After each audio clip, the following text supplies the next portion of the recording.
আসসালামু আলাইকুম। যারা নতুন ল্যাপটপ কিনতে চাচ্ছেন তাদের জন্য এই ভিডিওটি অত্যন্ত গুরুত্বপূর্ণ।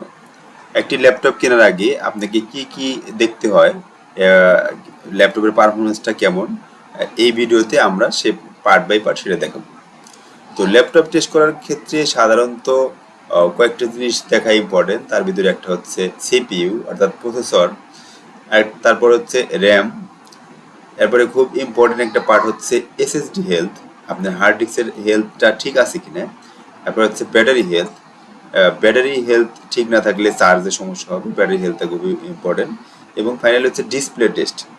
ডিসপ্লে টেস্টটা সাধারণত পুরাতন ল্যাপটপ কিনতে গেলে ডিসপ্লের সমস্যাটা অবশ্যই টেস্ট করে নেওয়া উচিত, কারণ ডিসপ্লে অনেক সময় কিছু হিডেন প্রবলেম থাকে যেগুলা স্বাভাবিকভাবে বোঝা যায় না।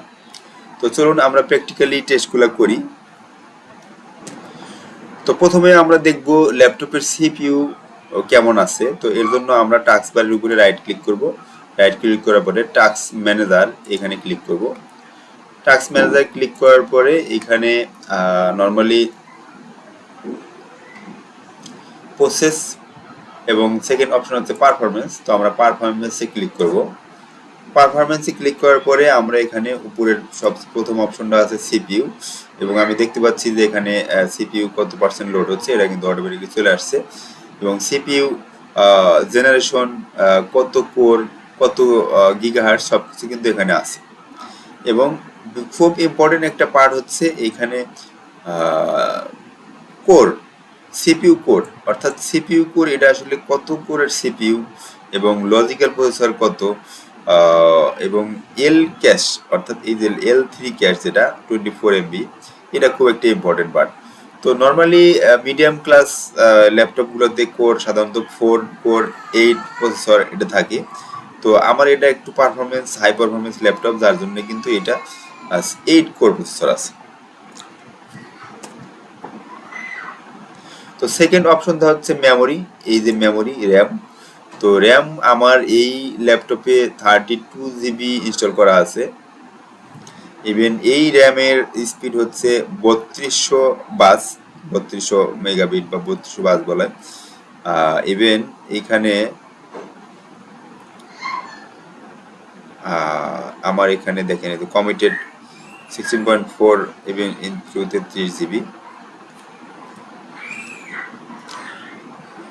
এবং ল্যাপটপের টোটাল সিপিইউ কত পার্সেন্ট ইউজ হচ্ছে সবই কিন্তু এখানে দেখা যাচ্ছে।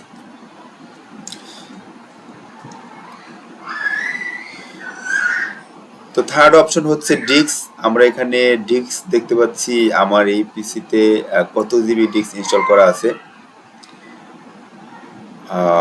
মূলত এটা 1 GB NVMe SSD, 1 GB NVMe SSD।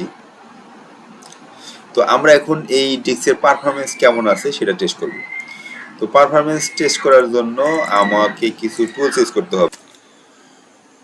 তো হার্ড ডিস্কের বা এসএসডির পারফরমেন্স টেস্ট করার জন্য আমাকে এখানে টুলস ইউজ করতে হবে, সেটা হচ্ছে এই অ্যাপসটা। আমি ডিসক্রিপশন বক্সে ডাউনলোড লিঙ্কটা দিয়ে দিব।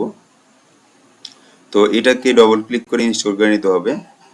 তো আমার যেহেতু অলরেডি ইনস্টল করা আছে আমি সেখান থেকে ওপেন করছি হার্ড ডিস্ক সেন্টিনেল। তো যাই হোক, এখানে আমি ওকে করছি, এবং একে করার পরে আমার এখানে দেখাচ্ছে আমার এই ডিস্ক পারফরমেন্সটা কেমন আছে। তো পারফরমেন্স 100% আছে এবং হেলথ 99% আছে। দ্যাটস মিন এটা একদম গুড কোয়ালিটির আছে এখন পর্যন্ত। তো অবশ্যই এই জিনিসটা পারফরমেন্স 100% থাকতে হবে।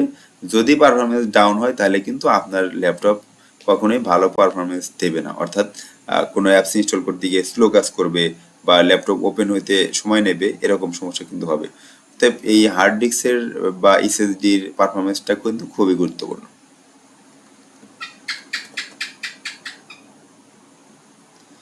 এবং সেকেন্ড অপশন আছে ব্যাটারি ইনফো। তো ব্যাটারি ইনফো আমরা অনেকভাবেই দেখতে পারি। তো আমরা এখানে ব্যাটারি ইনফো .exe যে টুলসটা আছে সেই টুলসটাতে দেখব।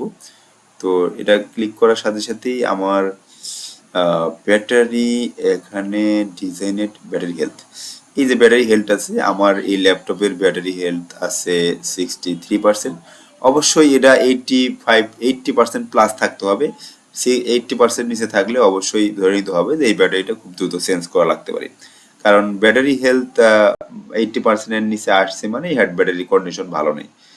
তো এই বিষয়টা খুবই ইম্পর্টেন্ট, চেক করার গুরুত্বপূর্ণ আর কি, চেক করে নিতে হবে। এরপরে আসছে এলসিডি টেস্ট। যদিও আমি ফার্স্টে এলসিডি টেস্টের বিষয়টা উল্লেখ করছিলাম কিনা। তো এলসিডি টেস্টের এই টুলসটাকে দিয়ে আমরা মূলত ডিসপ্লের কালারটাকে, অর্থাৎ কোনো ডিসপ্লেতে কোনো স্পট আছে কিনা সেই বিষয়টা দেখতে পারবো। তো আমি এটা ওপেন করার সাথে সাথে প্রথমে একদম হোয়াইট হয়ে গেছে স্ক্রিনটা। দেখেন কর্নার টু কর্নার কোথাও কোনো স্পট আছে কিনা, এটাতে কোনো স্পট নেই। এবং আমি রাইট অ্যারোতে ক্লিক করছি, এখন এটাতে রেড কালার আসছে এবং টোটাল কোনো স্পট আছে কিনা দেখার জন্য, না কোনো স্পট নেই। থার্ড অপশন আছে গ্রিন কালার, গ্রিনেও কিন্তু কোনো স্পট নেই, একদম ক্লিয়ার আছে। এবং 4 হচ্ছে ব্লু, সলিড ব্লু, সলিড ব্লুতেও কোনো স্পট দেখতে পাচ্ছি না। এবং ফাইনালি হচ্ছে ব্ল্যাক, ব্ল্যাক এবং হোয়াইটটাই বেশি ইম্পর্টেন্ট, কারণ যদি কর্নার দিয়ে কোনো লাইট বের হয় ব্ল্যাক থাকলে, দ্যাটস মিন এই ডিসপ্লে কিন্তু ফল্ট।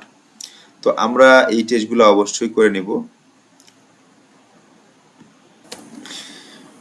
ভিডিওটি ভালো লাগলে চ্যানেলটিকে সাবস্ক্রাইব করে সহযোগিতা করবেন। ভিডিওটি সম্পূর্ণ দেখার জন্য ধন্যবাদ।